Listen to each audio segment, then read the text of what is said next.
আপনি যাকে এনেছেন তার সময় এখনো আসেনি এবং তাকে ফেরত পাঠান। আমার ভুলের কারণে তোমাকে নরকে আসতে হয়েছে, তাই আমি তোমাকে একটা গোপন কথা বলছি। আপনারা দেখছেন গল্পে গল্পে ছাত্র শিক্ষা। হরে কৃষ্ণ প্রভু। হরে কৃষ্ণ মাতাজি। আপনাকে দেখছি শ্রীমদ্ ভগবদ গীতা যথাযথ পড়ার জন্য উৎসাহ করছেন, কিন্তু কেন? বাজারে তো অনেক মোটা মোটা গীতা রয়েছে। তোমার প্রশ্নটি খুবই সুন্দর। তো আমি একটা সত্য ঘটনা দিয়ে শুরু করি। এটা দক্ষিণ ভারতের একটা ইস্কন মন্দিরের কাহিনী। সেখানে এক প্রভু, সে প্রতিদিনের ন্যায় তার বুক স্টল খুলে শ্রীমদ্ ভগবদ গীতা সহ বিভিন্ন গ্রন্থ সাজিয়ে রাখছিলেন। সেই সময় এক ব্যক্তি দৌড়ে দৌড়ে তার কাছে আসলেন। তাকে দেখে মনে হচ্ছে সে খুব ভীত এবং বিচলিত। তখন প্রভুটি জিজ্ঞেস করলেন, হ্যাঁ প্রভু, বলুন, আমি আপনার জন্য কি সেবা করতে পারি? তখন ব্যক্তিটি বললেন, প্রভু, আপনাদের এখানে কি শ্রীমদ্ ভগবদ গীতা যথাযথ আছে? তখন প্রভু বললেন, হ্যাঁ, আমাদের কাছে আছেন, এই নিন শ্রীমদ্ ভগবদ গীতা যথাযথ। তখন ব্যক্তিটি শ্রীমদ্ ভগবদ গীতা যথাযথকে বুকে জড়িয়ে ধরে কান্না করতে শুরু করলেন। তখন প্রভু জিজ্ঞেস করলেন, হ্যাঁ প্রভু, আপনি কান্না কেন করছেন? প্রভু, আপনার কাছে কি ভগবদ্গীতা অ্যাজ ইট ইজ আছে? হ্যাঁ, এখানেই আছে। এই নিন। আপনি কাঁদছেন কেন? তখন ব্যক্তিটি বললেন, প্রভু, আমি কিছুক্ষণ আগে মৃত ছিলাম। তিনি বললেন, তিনি যমলোক থেকে ফিরে এসেছেন। যমদূতেরা তাকে ভুল করে নিয়ে গিয়েছিলেন। তার নাম হচ্ছে অমর সিং, তার বয়স ৩৫। তার পাশের গ্রামেই আর একজন অমর সিং আছেন, তার বয়স ৭৫। ভুল করে এই ৩৫ বছরের অমর সিংকে যমদূতেরা নিয়ে গিয়েছিলেন। প্রভু, আমি মরে গিয়েছিলাম।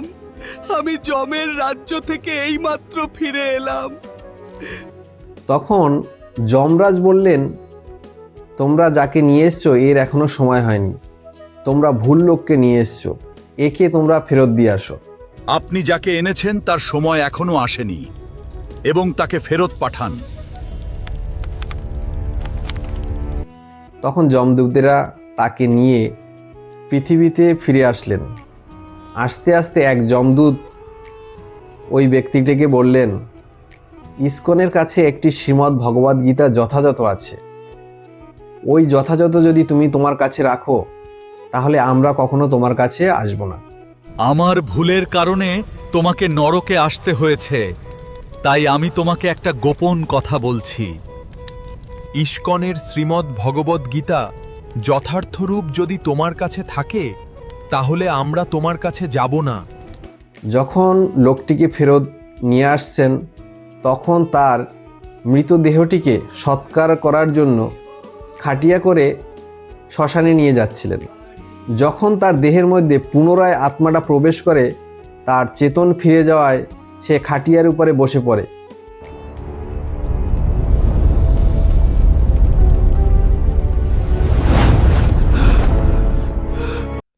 যে ব্যক্তিরা তাকে শ্মশানে নিয়ে যাচ্ছিলেন, তারা মনে করেছে দেহটি ভূত হয়ে গেছে। তারা তাকে ফেলে রেখে পালিয়ে যায় এবং তিনি সেইখান থেকে ছুটতে ছুটতে লোকেদের কাছে জিজ্ঞেস করতে করতে এই ইস্কন মন্দিরে আসে।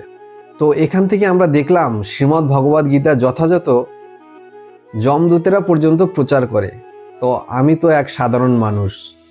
আমরা গীতা মাহাত্ম্যে দেখি, সর্ব উপনিষদ গাভ দগ্ধা গোপাল নন্দন পার্থ বৎস সুদূর ভোক্তা দুগ্ধম গীতাম মৃতাম মহৎ।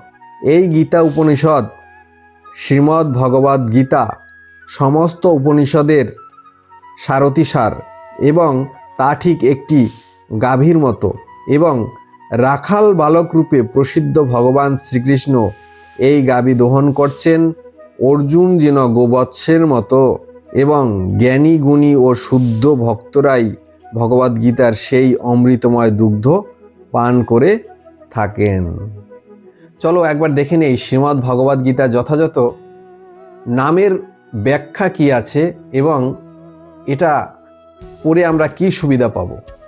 আমরা জানি শ্রীমদ্ ভগবদ গীতা ভগবান শ্রীকৃষ্ণের মুখনিসৃত বাণী, যা কিনা কুরুক্ষেত্রের রণাঙ্গনে বিষাদগ্রস্ত অর্জুনকে দেওয়া ভগবান শ্রীকৃষ্ণের বাস্তবমুখী জ্ঞান, যা কিনা অর্জুনের মাধ্যমে মানব জাতির কল্যাণে ভগবান শ্রীকৃষ্ণ দিয়েছিলেন। আমরা দেখি এই শ্রীমদ্ ভগবদ্ গীতার জ্ঞান গ্রহণকারীর প্রথম অধিকারীর ভক্ত হচ্ছে ভগবান শ্রীকৃষ্ণের চরণে সমর্পণ এবং তাকে গুরু মানা, যেটা কিনা করেছিলেন অর্জুন শ্রীমদ্ ভগবদ্ গীতার 2য় অধ্যায়ের 7 নম্বর শ্লোকে। কর্পণ্য দোষ পহত স্বভাব পৃচ্ছামি ত্বম ধর্ম সমুরচেত শ্রেয়সন্নিচিতম বুর্হি তন্মে শিষ্যাস্তে অহম সদিমাম তম প্রপন্নম। তো এই 2য় অধ্যায়ে আমরা দেখি অর্জুন ভগবান শ্রীকৃষ্ণের চরণে সমর্পণ করেছিলেন এবং ভগবান শ্রীকৃষ্ণের শিষ্যস্ত গ্রহণ করেছিলেন। তখন ভগবান শ্রীকৃষ্ণ তার শিষ্যকে এই শ্রীমদ্ ভগবদ্ গীতার অমৃতময় জ্ঞান প্রদান করেছিলেন।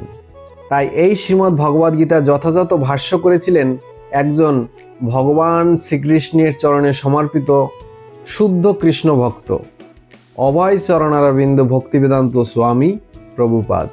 তিনি ঠিক অর্জুনের মতো করে ভগবান শ্রীকৃষ্ণের মনোভাব তার ভাষ্যের মাধ্যমে প্রকাশ করেছিলেন। আমরা জানি শ্রীমদ্ ভগবদ্ গীতা হচ্ছেন ভগবান শ্রীকৃষ্ণের মুখনিসৃত বাণী। তাই গীতার মধ্যে আছে শ্রী ভগবান উবাচ, মানে শ্রী ভগবান বললেন। কিন্তু এখনকার অনেক পণ্ডিত আছেন যারা ভগবান শ্রীকৃষ্ণকে ভগবান বলেই মানেন না। তারা ভগবান শ্রীকৃষ্ণকে মানেন একজন সুদক্ষ রাজনীতিবিদ এবং একজন দার্শনিক হিসেবে। তাই সেই ধরনের ভাষ্যকারের শ্রীমদ্ ভগবদ্ গীতা পড়ে আমাদের কী লাভ হবে? শাস্ত্রে বলা আছে, অভক্তের মুখ থেকে হরিকথা শুনলে তা সর্প উচ্ছিষ্ট দুগ্ধের সমান। আমরা জানি দুধ হচ্ছে অতি উত্তম খাবার, যে দুধ পান করলে আমরা শরীরে পুষ্টি পাই। কিন্তু সেই দুধে যদি সর্পে মুখ দেয় তাহলে সেই দুধ খেলে আমরা মারা যাব। অনেকে সংস্কৃতিতে পণ্ডিত হতে পারে, সংস্কৃতের অনুবাদ করতে পারে, কিন্তু ভগবান শ্রীকৃষ্ণের মূল এবং ভূষণ সম্বন্ধে তারা বুঝতে পারে না। তারা নিজেদের মতো করে ব্যাখ্যা করতে গিয়ে তার অর্থই বদলে দেয়। তেমনি ভগবান শ্রীকৃষ্ণের মুখনিসৃত বাণী শ্রীমদ্ ভগবদ্ গীতা হচ্ছে অতি উত্তম, যা গ্রহণ করলে কারো পতন হবে না। তাই এই শ্রীমদ্ ভগবদ্ গীতা সেই ব্যক্তিরই ভাষ্য করার অধিকার আছে যিনি গুরু পরম্পরা ধারার মাধ্যমে প্রাপ্ত হয়ে এই জ্ঞান ব্যাখ্যা করেছেন। কেন কি ভগবান শ্রীকৃষ্ণ শ্রীমদ্ ভগবদ্ গীতার 4th অধ্যায়ের 2 নং শ্লোকে বলেছেন, এবং পরম্পরা প্রাপ্ত ইমং রাজর্ষয় বিধু সকালে মহতা যোগো নষ্ট পরন্তপ। অনুবাদ: এভাবেই পরম্পরার মাধ্যমে প্রাপ্ত এই পরম বিজ্ঞান রাজর্ষিরা লাভ করেছিলেন, কিন্তু কালের প্রভাবে পরম্পরা ছিন্ন হয়েছিল এবং তাই সেই যোগ নষ্ট প্রায় হয়েছে। চৈতন্য মহাপ্রভু 4টি সম্প্রদায় স্বীকৃত করে গেছেন: শ্রী সম্প্রদায়, ব্রহ্ম সম্প্রদায়, রুদ্র সম্প্রদায়, কুমার সম্প্রদায়। তিনি বলেছেন এই 4 সম্প্রদায় থেকে এই জ্ঞান প্রাপ্ত হলে তা হবে যথাযথ জ্ঞান। তাই এই শ্রীমদ্ ভগবদ্ গীতা যথাযথ ব্যাখ্যা করেছিলেন ব্রহ্মমধ্যীয় গৌরী সম্প্রদায়ে অন্তর্ভুক্ত অভয় চরণারবিন্দ ভক্তিবেদান্ত স্বামী প্রভুপাদ।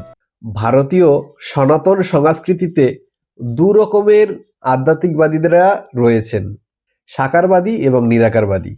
নিরাকারবাদীদের আধ্যাত্মিক কর্ম হচ্ছে বেদ অধ্যয়ন করা। বেদ অধ্যয়ন করার মাধ্যমে তারা জ্ঞান অর্জন করেন, সেই জ্ঞানের মাধ্যমে ভগবানের ধ্যান করেন, ধ্যানের মাধ্যমে ভগবানকে প্রাপ্ত করেন। সাকারবাদীদের কর্ম হচ্ছে ভগবানের ভক্তি করার মাধ্যমে ভগবানকে লাভ করা।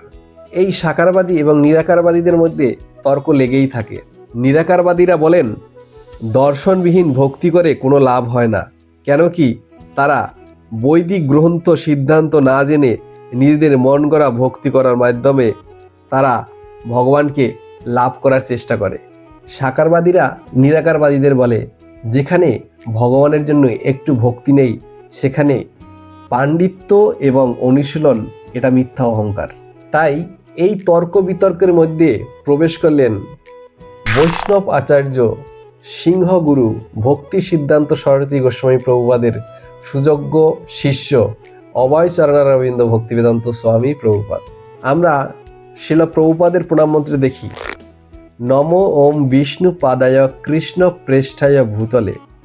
কথার অর্থ হচ্ছে আমি সেই আচার্যকে প্রণাম জানাই যিনি ভগবানের চরণে আশ্রয় গ্রহণ করেছে এবং কৃষ্ণের প্রিয় হয়েছেন এই ভূমিতে।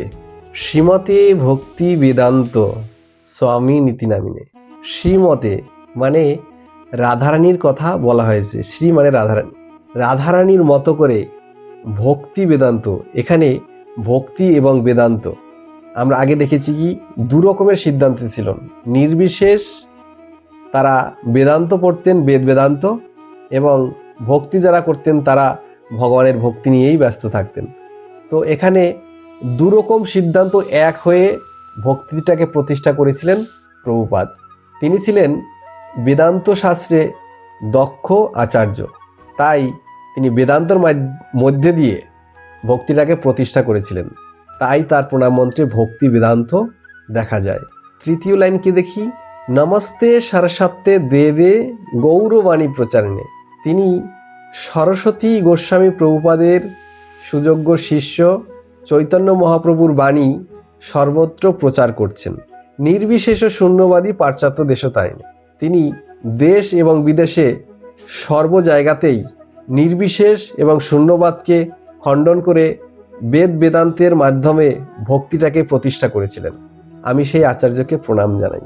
তাই আজ সমগ্র পৃথিবীতে এই শ্রীমদ্ ভগবদ্ গীতা যথাযথর আশ্রয় যারা করেছেন তাদের জীবন সুখময় এবং আনন্দময় এবং আধ্যাত্মিক উন্নতির পথে এগিয়ে চলেছে।